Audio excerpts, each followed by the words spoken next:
Self-awareness is the biggest thing. I think it's the greatest honor that a human being can ever engage in, because that's the best gift that you can give to this world, which is your knowledge of self. But we can only know about the what once we've addressed the who, right? So it's a point where you cannot possibly know what you're going to get out of this world until you have an understanding, a clear consciousness of who is me, who do I want to be, who I am. And then now we can start to address that kind of person that you think you are. What can that person get from this world? But until that time, there's no practical way or logical way that the universe and whatever state of belief that you believe in can give you anything without you having an understanding of who you are as an individual. Even this, even when I gym, I'm like, all right, so between June and December, this is the kind of body that I want, right? And then I put it down, I get the pictures, and then I start to ask myself the question, what kind of a person should I need to be for this that I want to see to happen, right? So how do I need to live my life to increase the probability that this thing that I want is yielded?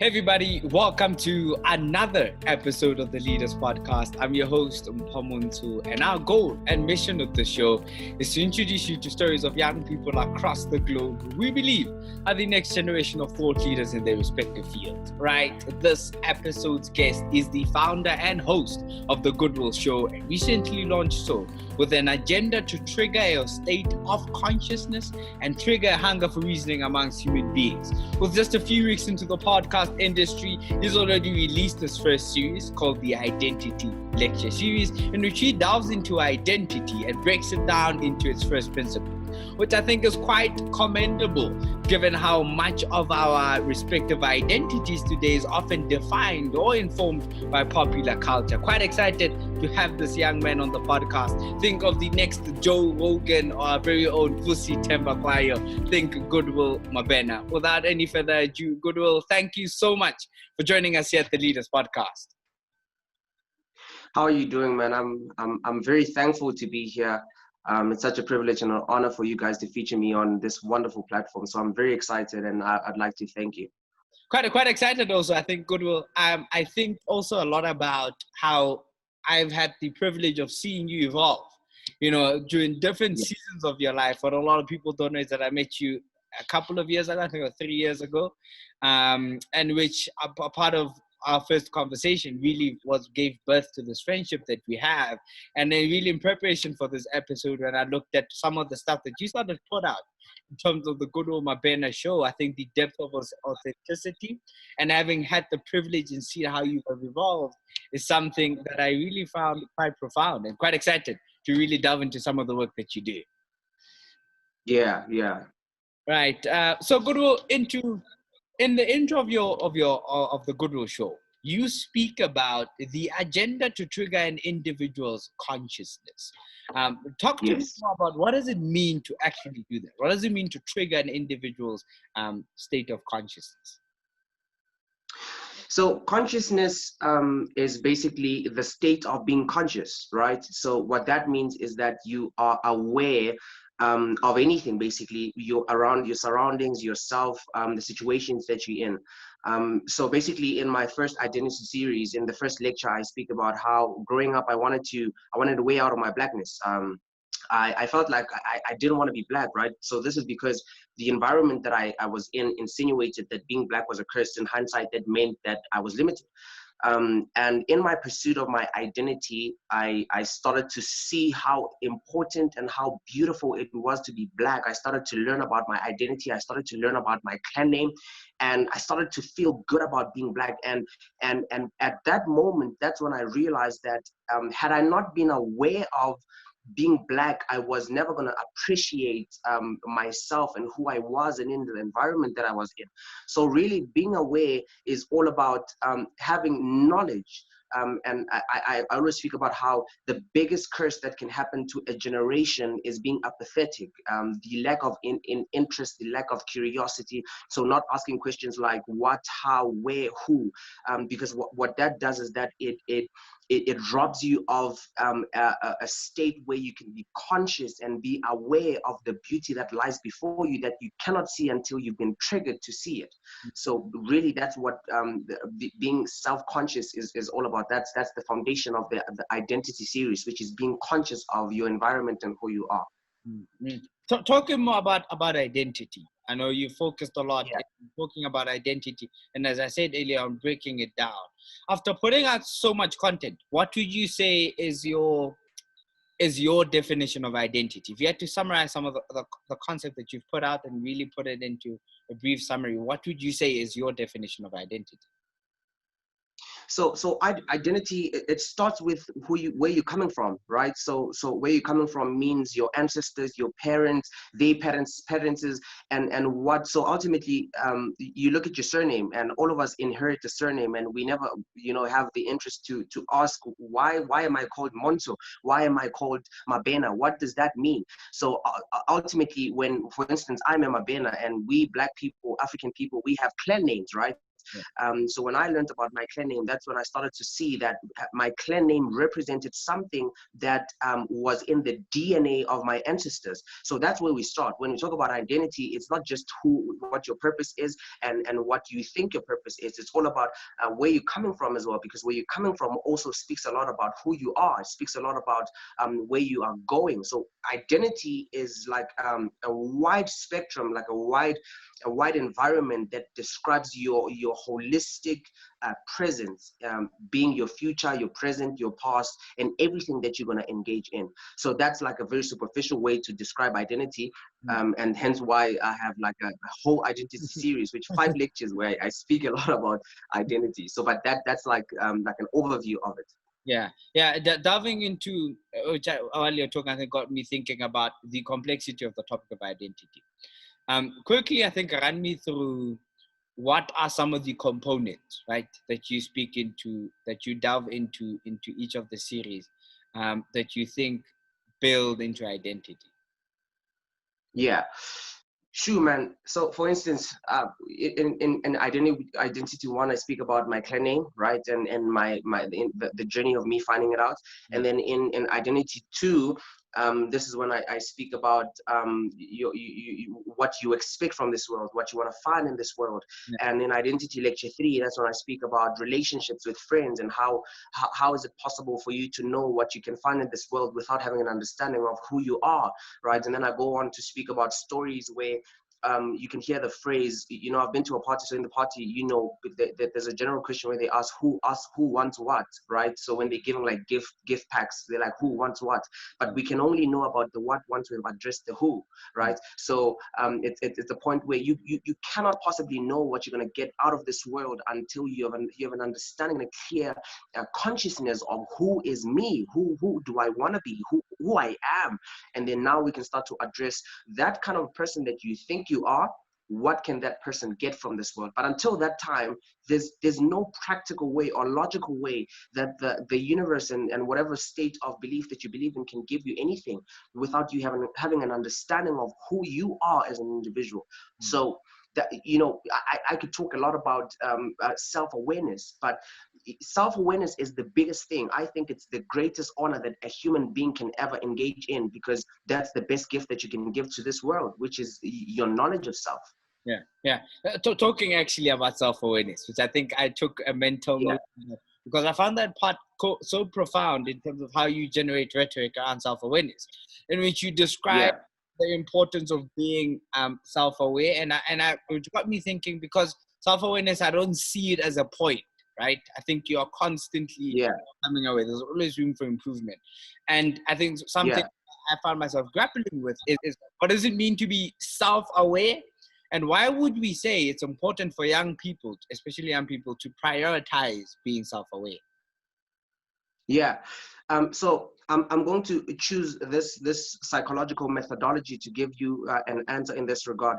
So there's a principle in ancient psychology and philosophy that talks about circumambulation. So what circumambulation is, it's basically people that choose an idol, a sacred idol, and then they start to circle that idol, and it is very well known in cross religion. So in Buddhist, Christianity, many religions practice this. It's like if you take the story of Jericho, the walls of Jericho. What happened is that this individual Joshua was speaking to God, so the monotheistic deity, and God said that you have to circle the walls of Jericho, and on the seventh day the walls are going to fall. So metaphorically, what does that mean? It means that the walls of Jericho were created with the intention to keep out the people that wanted to come in, right?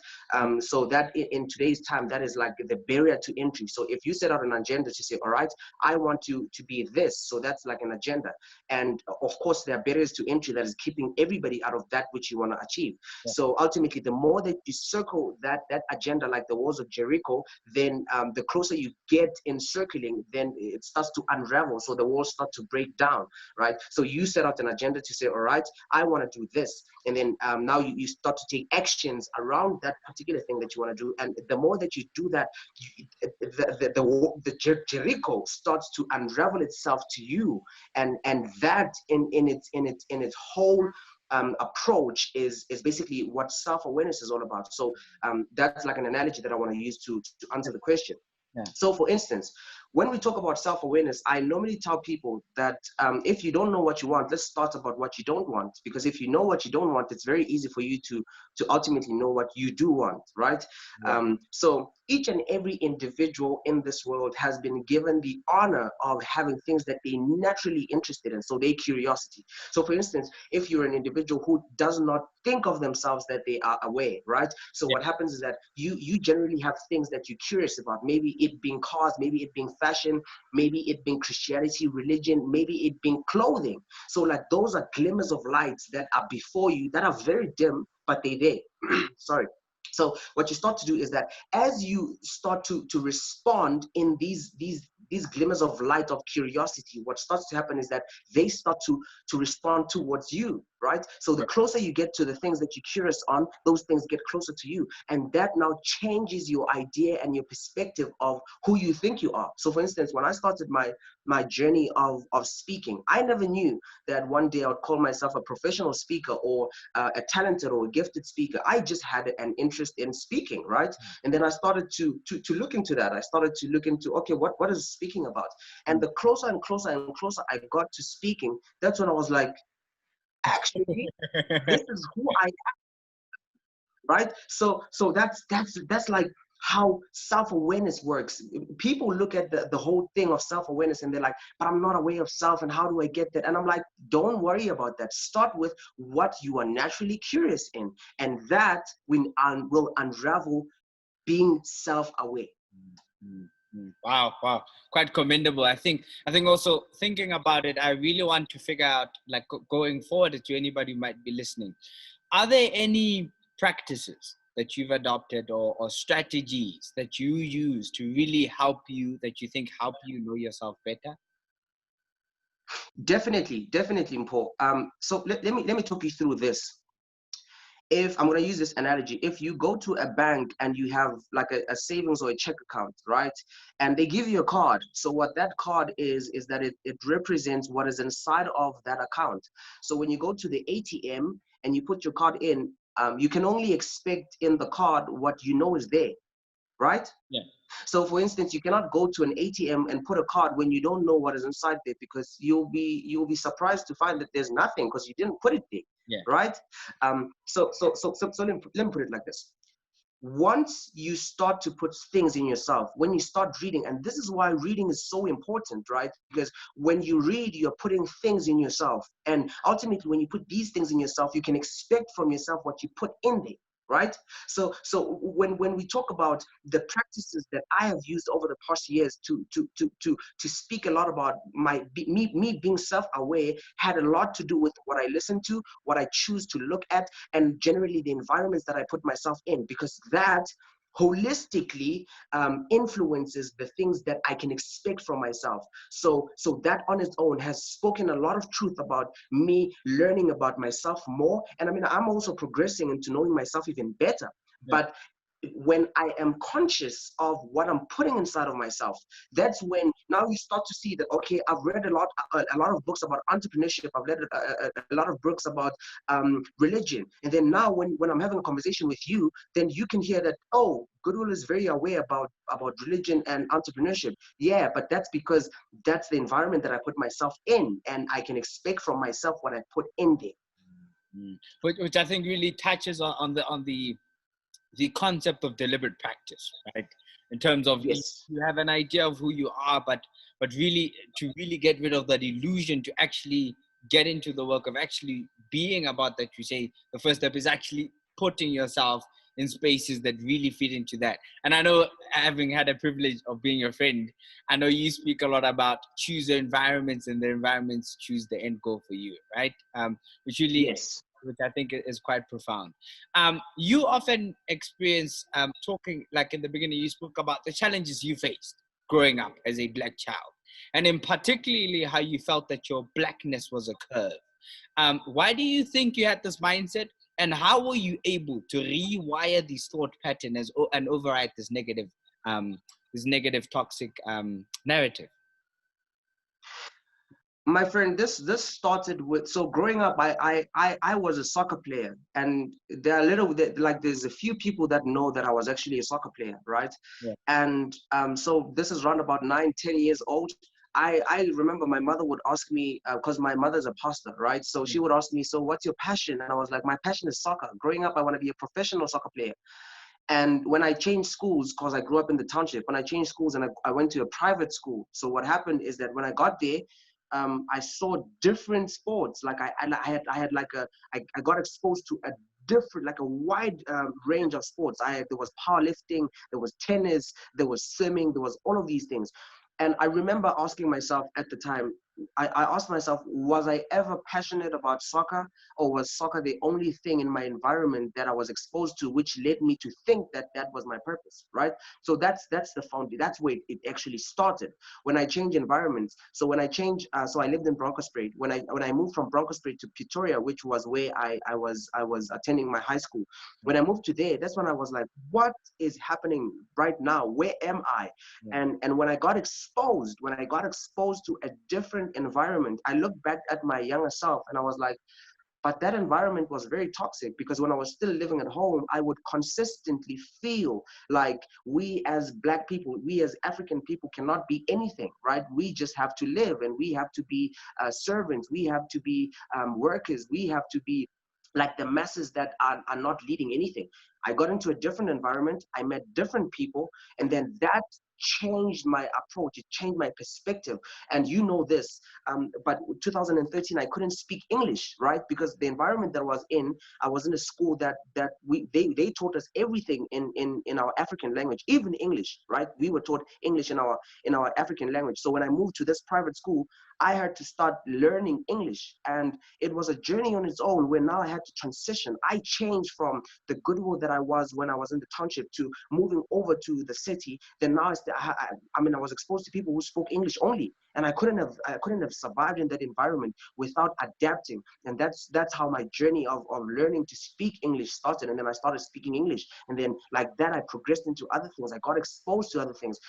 So the environment is what made me feel poor. Like I couldn't be anything. So that's why environments are very important. And I tell you this all the time, that you choose the environment. And sometimes we don't choose the environment because, I mean, I was born into the area that we live Yeah. in, right? Yeah.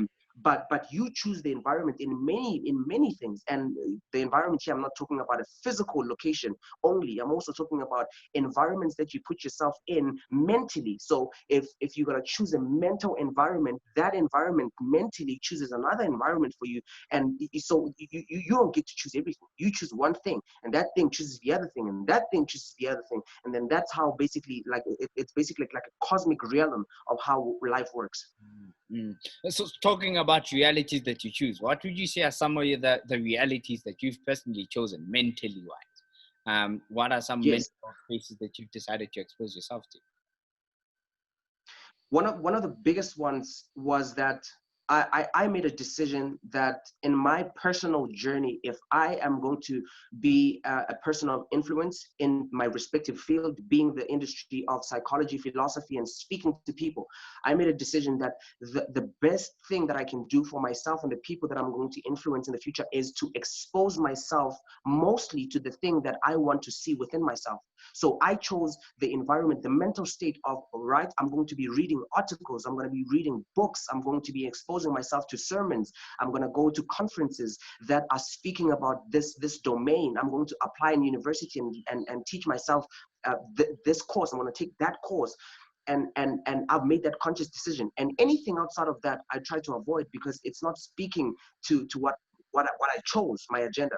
And oftentimes we find people who set out a goal and then they lack the discipline to stick within that goal. And this is why they're not going to see results, because if you set out an agenda to say, I am going to expose myself to psychology so that I can get to my best manifestation of my psychological self, the moment you start to do other things around that realm that are not speaking to that, then it means that you actually were not really serious about that agenda, right? And when you engage in other things, engaging in other things creates another realm that is not going to add value within the agenda that you set out. So maybe you then need to change the agenda to be something else. So it speaks a lot about that's what I chose. And even in my body, even in, you know this, even when I gym, I'm like, all right, so for between June and December, this is the kind of body that I want, right? And then I put it down, I get the pictures, and then I start to ask myself the question, what kind of a person should I need to be for this that I want to see to happen, right? So how do I need to live my life to increase the probability that this thing that I want is yielded, right? And anything that is outside of that, I just don't touch on, because it's time wasting. Yeah, which I think is quite profound, because I think of, we often have to think about what we have in our control, what is in our circle of influence that we can control to yield a better outcome, as you say. Tracking back though to the whole blackness was a curse thing. Were you comfortable, if you are comfortable in sharing with us, has there been instances of racism that you've personally encountered in that shift? And how did those make you feel? Yes, definitely. I think the biggest one out of all of them is systematic racism, right? Because there are different types of racism. But the thing that I realized when I was transitioning is that the many people who are racist are not conscious of what racism is. I'll give you an example. Last year when I was working, I was in this firm that I'm not going to mention. So I had a boss, a supervisor, who during lunch he would come and then we would have a conversation. Like, he would eat in his office, but he would come out into the place that we were eating at. And I remember, so I was sitting with this friend of mine from work, so it's like a colleague, and he was having kakwan, and that's like what, cow heels, right? And this man, he came out, and as he came out, he was like, oh, gents, what are you having? So we were happy for him. So I was like, yeah. So this friend of mine, he's having kakwana. So he's like, so what are you eating? Are you eating cow heels? And I was like, yeah, that's what we're eating. And he's like, shoo, what are you eating tomorrow? Like cow brains, right? And it was a joke. It was a joke. And then he went on to say, I've never been that hungry in my life, right? And what he meant, jokingly, so it was not, to him, it was not offensive. Jokingly, so what he meant was that I have never been so hungry to eat these types of meat that are not supposed to be eaten. Do you understand what I'm saying? And I remember leaving that environment. The guy that I was in said to me that day that never again in his life would he ever eat anything that is not meat, right? Yeah. So let us take us back to our history in South Africa. So back in the days, of course, the dominant people, the people who had the privilege, they were eating. So if you take a cow, they would eat the flesh, the muscles, they would eat the good food. And then the things inside, like your tribe, your eyes, your heads, your heels, they would throw away and give it to the pigs. Our ancestors, though, because they wanted to survive, it was a survival instinct, they took those back home to give it to our mothers to cook. And our mothers made means, and that became our food. And today, traditionally, if you go in South Africa, across South Africa, you will find that these types of meals are our African food, you understand?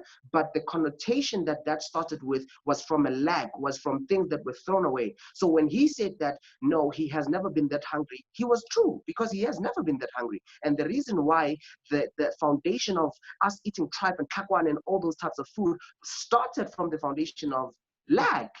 But he didn't understand that he was racist to us. So I remember having this conversation, and I told my friend, I was like, you know what, I'll tell him, I'll ask him. I'm not gonna come across as arrogant or annoyed, because I wasn't annoyed. You understand? I was just like, wow, you're racist, but you don't understand that you're racist. So instead of me ridiculing you, can I at least like try to create a safe space where we can talk, and I can tell you that those comments are not positively like we're not receiving them positively. So that's one reason that I can tell you about systematic racism, or any type of racism that I have experienced growing up. And I've experienced many types of racism, for many. And you know, we always talk about this when we have our accountability calls. But that's one of them that I always look back and I'm like back at it, and I'm like, wow.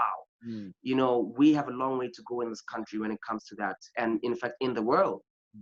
And talking about the world, I think as the world is growing more aware and conscious of the racial injustices towards Black communities, and thinking about some of the implicit racial justice that you just stated, racial injustices, how do you think we should go about addressing these implicit racial justices or racial behaviors? I'm not in a position where I can speak about the whole group, but I'll take one thing that we can do that is going to basically move the whole thing one step further, right? For instance, Mpho, I'll tell you this. My name is Goodwill, right? And your name is Mpho. We have a friend, his name is Ikanying, right? When he was in school, he was not called Ikanying. They called him Ika, right? And that's when you're like, but why they call him Ikanying, Ika, as opposed to his full name? Because his full name means something, right? And we have accepted this. We have accepted the fact that, you know what, it's okay, call me Ika because it's better for you to pronunciate, right? But what we don't understand is that, for instance, if I have a native name, which is Siyabonga, right? Which means that we are thankful, and your presence is a gesture of thankfulness, right? So when you call me Siyabonga, what that means is that you are proclaiming and prophesying my entire being and my entire purpose. You understand what I'm saying? So the moment I get into a school or a system and I'm like, my name is Siyabonga, and they say, no, can we use Sia? Sia doesn't mean anything. What do you mean Sia? And we are comfortable with this. We as Black people, we're comfortable with this. If your name is Kulu Helo, and they like, can we call you Kulu? But Kulu is not my name, and Kulu does not mean what my name stands for. So you are robbing me of my prophecy. You are robbing me of my being when you call me something that I'm not. Because when my parents decided that they're going to call me Siyabonga, what that means was that each and every time someone calls me that name, they are prophesying goodness in my life. So if you call me Sia, you're robbing me of that. And we need to understand as Black people that we need to stop it, because if for instance, I know a person who's called Yark, right? I don't call him, can I call you Jay? I say Yark. And I've taught myself that I'm not Afrikaner, but I'm going to call him Yark because I respect him. So if my name is Kuluhelo, yes, you might not have like your clicks and know how to do the and the, but don't now assume that I'm giving you the permission to call me Kulu. Or Chulu. No, can you learn? Let us stop being ignorant about these things. Can you learn my name properly? And it's not going to change today, but it progressively can change, where we start calling each other the names that prophesy goodness in our life. So that's one way that we can change this whole thing. The other one that I'd like to touch on quickly is, I've heard people many of the times minuscule lobola into dowry, right? Dowry.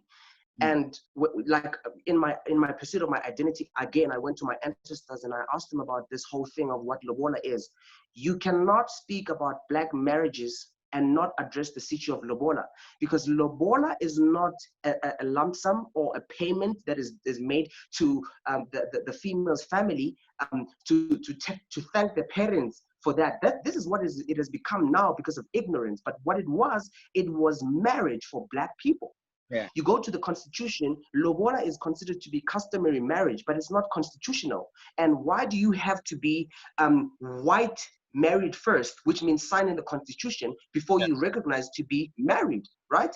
And these are the things where we as Black people need to have the curiosity. Like I said in the introduction of this, I'm like, the biggest curse that can happen to a generation is to be apathetic, lack interest. So we need to go as Black people to our communities and learn about these things and stop allowing other people to come and tell us how to live our Black lives better, how to be an African better. You can't come from Europe and tell me how to be a better African. You understand what I'm saying? So we need to find ourselves in places where we start to change that, because you are coming into a beautiful country that has beautiful systems and customary principles.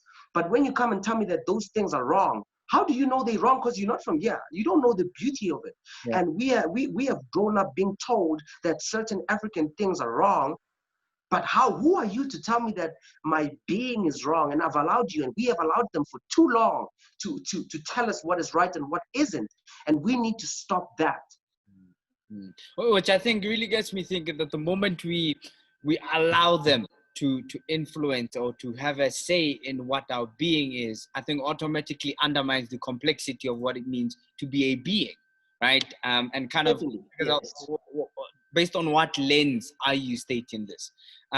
Yeah, I think it's quite commendable. And I think while you're talking, got myself thinking about how do I in my own spaces start being much more proactive and less reactionary when it comes to actually decolonizing some of the environments that we're in. Now, Goodwill, in your identity series, you speak about purpose as a subject, which we value a lot at the podcast and try our best to really create rhetoric about. And I guess as you've seen, are quite articulate.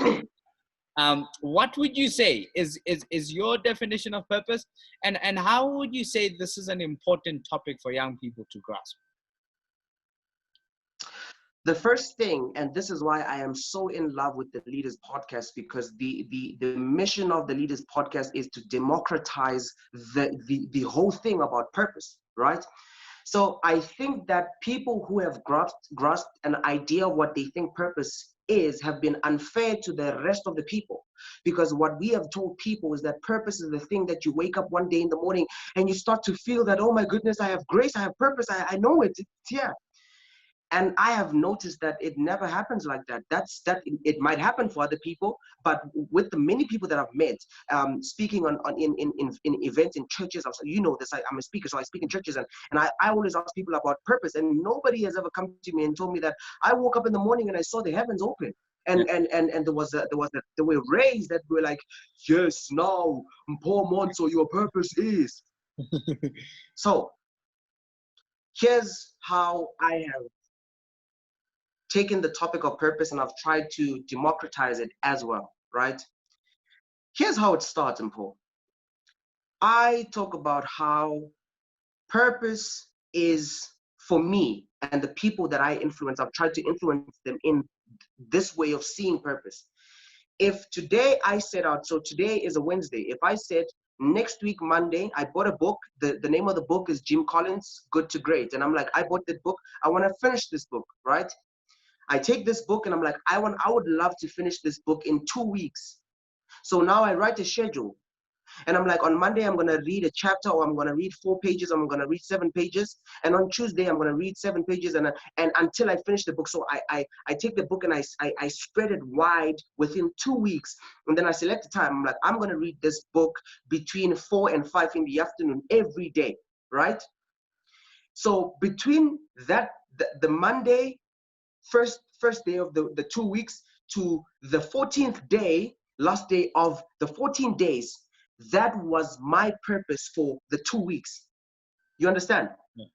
What you will realize, which I speak about in identity, is that when you take a first step into a direction, the universe unravels in the same direction to conspire. So that's principles of apocalypse and principles of the alchemy, right? So alchemy is all about when you put out into the world something, the world also conspires to assist you in this that you put out. So if you set your purpose for 14 days to be to finish the book Good to Great, that was your purpose. At the end of the 14 days, you would have read something in that book, because you wouldn't have wanted to read it in the first place if you didn't see it worth your time. At the end of the 14 days, you will actually see a different version of yourself that you were not when you started reading the book. And for that period, that was a purposeful life.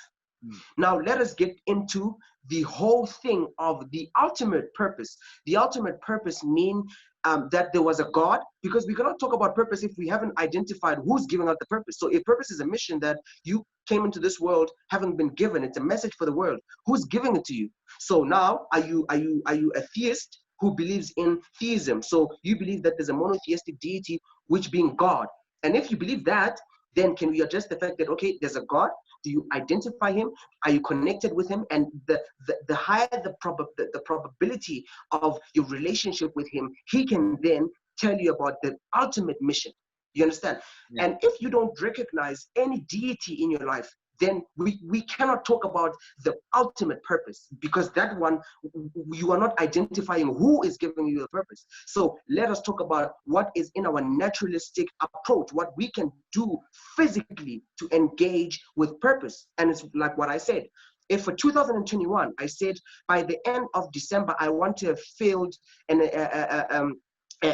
like I want to do a conference that is going to fill 500 people, and I want to talk about purpose. Now I know that I need to get an invite. I need to get a location. I need to start doing marketing. I need to know what I'm going to be talking about, and how do I get myself to that? At the end of 2021, if I had a conference that had 500 people that came, that was a purposeful year. Yeah. So we need to stop putting ourselves in situations where we talk about the ultimate purpose without having identified the God in them. And the God could be our God, our monotheistic God. It could be the Buddhist God. It could be the universe as people do it.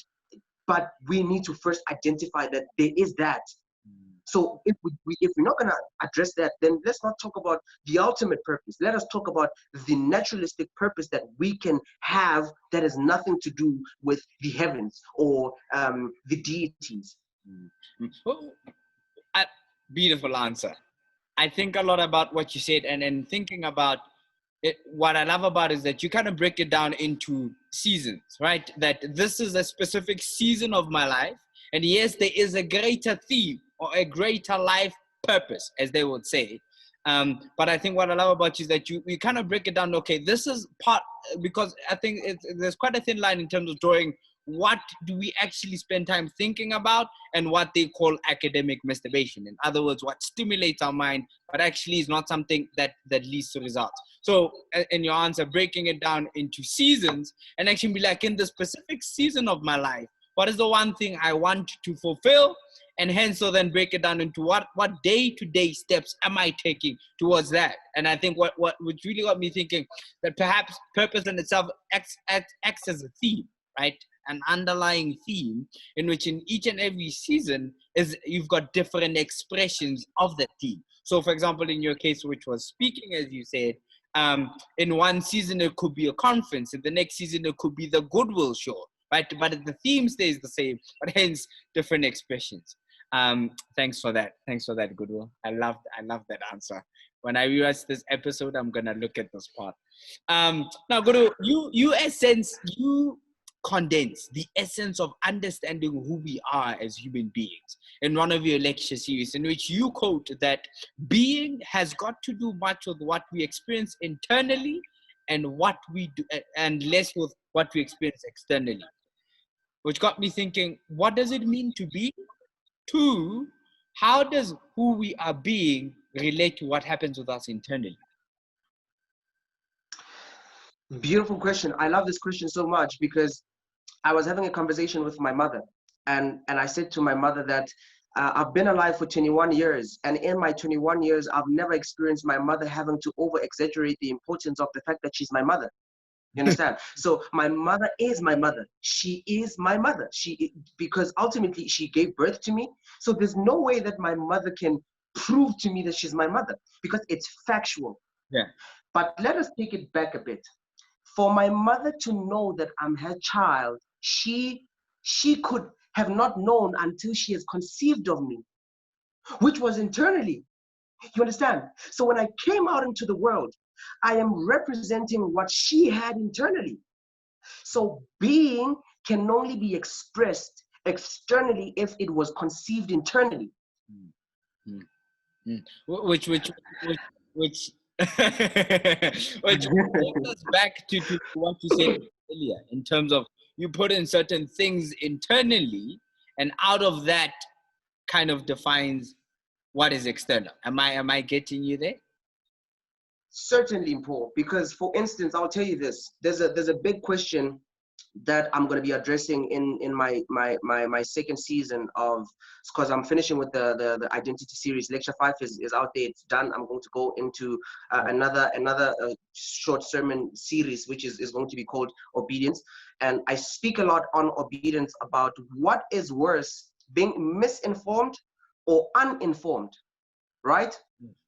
And if I consistently hear things that are misinforming me, my being is misinformed, because that which is internal is not true.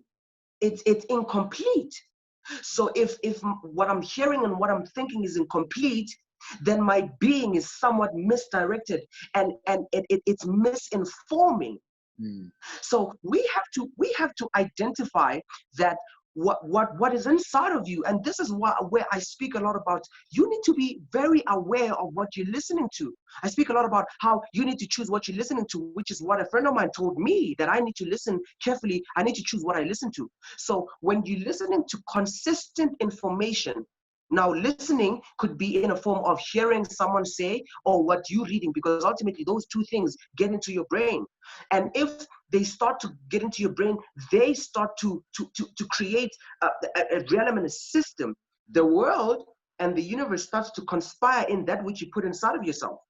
So when you start to be, if your being is misinformed and it was misled, then you cannot express your true self when you're misinformed.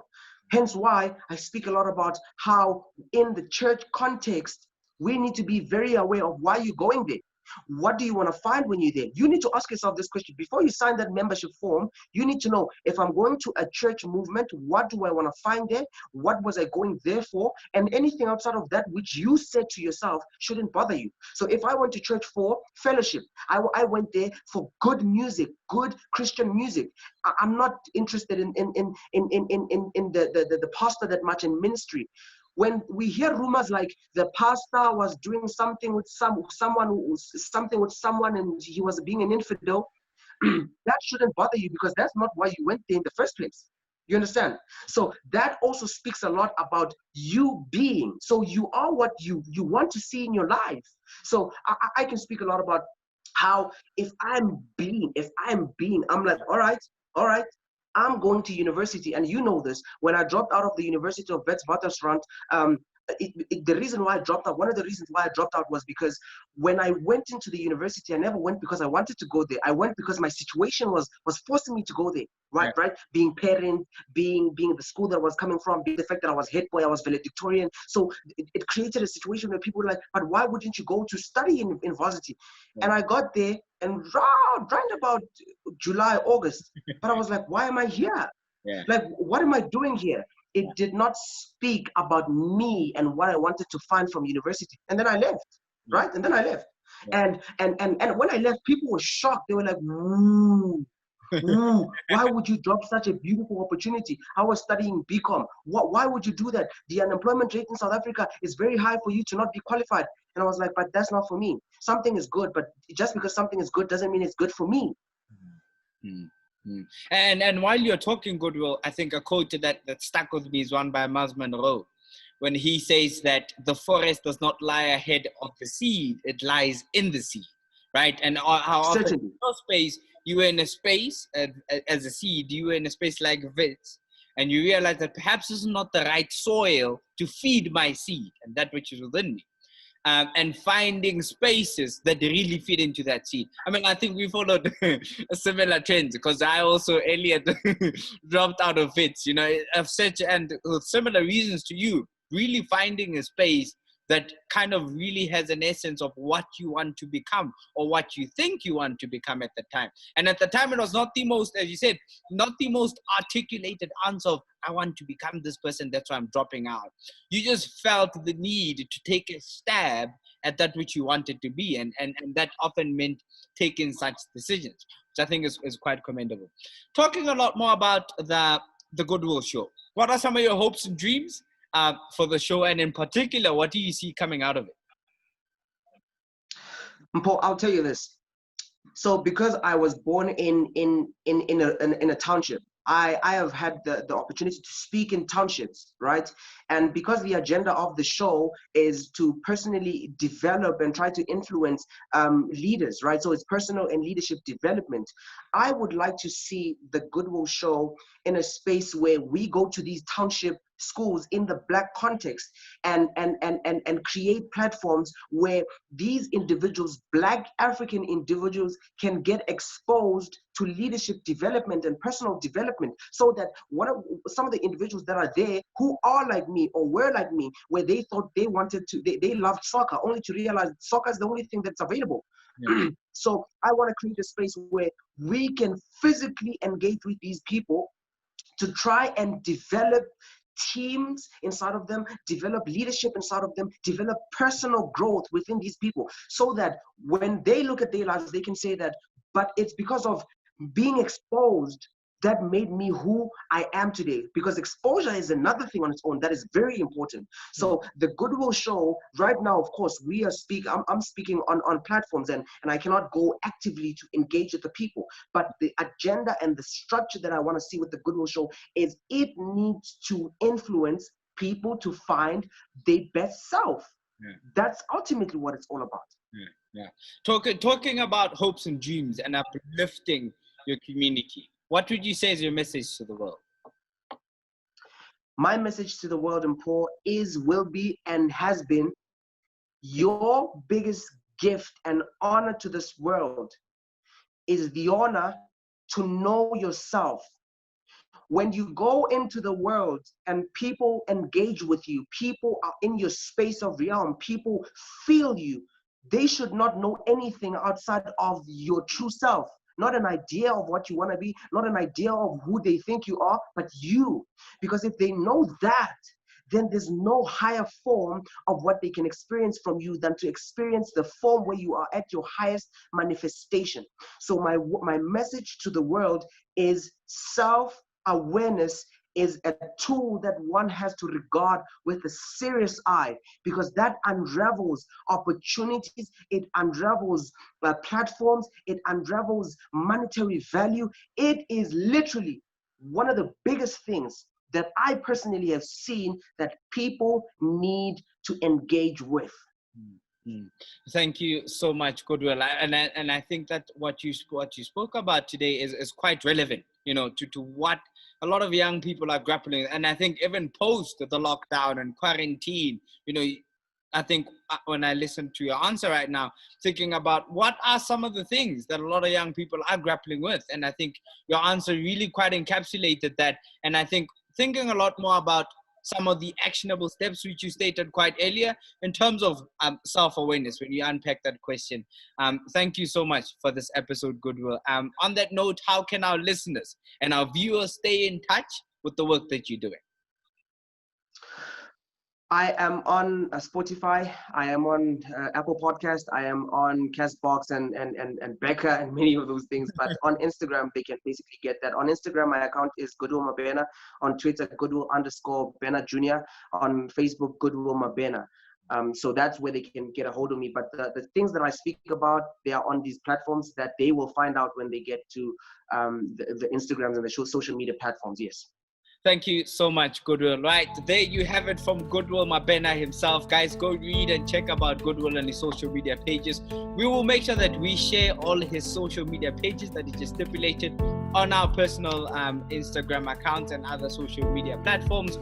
Once again, here at the Leaders Podcast, we believe that as more and more young people go conscious of their unique purpose, as they discover their hidden pearl, they essentially add value to society in the only way they can. If you enjoyed this episode, please remember to like, comment, and share with at least 3 people who you believe will find this episode quite valuable. Until next time, I'm your host once again. Thank you so much for joining us here. Asante sana.